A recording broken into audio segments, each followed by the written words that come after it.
All right, for question 6, it says, consider the quadratic function f of x is x squared minus x plus 5. Part A says to evaluate f of negative 3. All right, so here, simply just asking me to set x equal to negative 3 in the rule for the function f. So I'm going to have negative 3 here and here. And what f does to its input is, well, it squares it. Then it's going to subtract negative 3, and then it's going to add 5 to the result. And so that's going to give us a positive 9, and then if I subtract a negative 3 here, that's really adding 3, and then I'm adding 5, and so that's 9 and 3 is 12, and 5 is 17. All right. Part B, it says, for what values of x does f of x equal 25?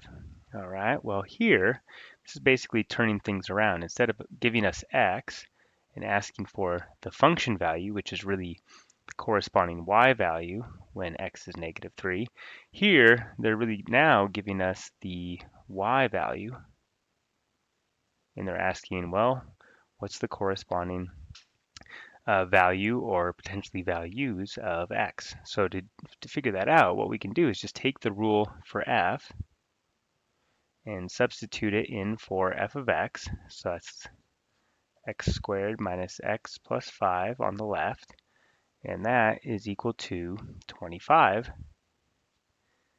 And now I have this quadratic equation I can solve, okay?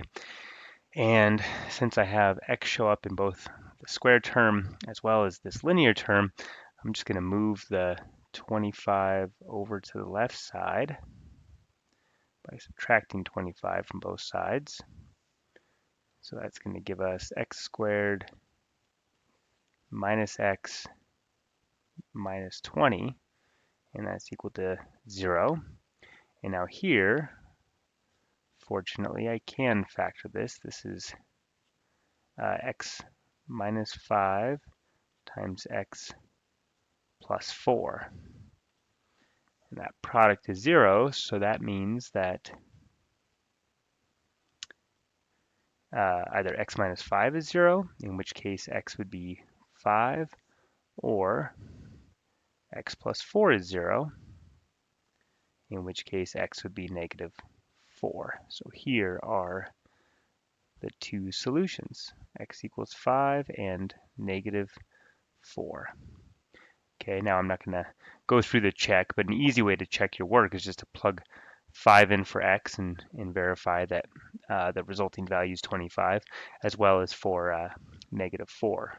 Okay, so then for C it says, for what values of x does f of x equal f of 1?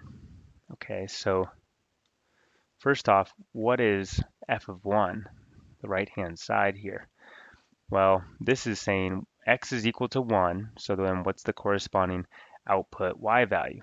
And to find that, I can go ahead and just substitute 1 in for the rule for x, or sorry, the rule for f. So I'm going to square the 1 and then subtract the 1 and then add 5 to that. All right, and that's going to come out to be 1 minus 1 is 0 plus 5. That's going to come out to be 5. All right, and so then, like we did in part B, okay, since I have an f of x on the left, okay, for the next step down below, I'm going to replace f of x with the rule for the function, which is x squared minus x plus 5. And then on the right, okay, f of 1 we just computed is equal to 5. All right, so again, I'm now left with a quadratic equation, so I'll go ahead and move the 5 over here to the left by subtracting 5 from both sides.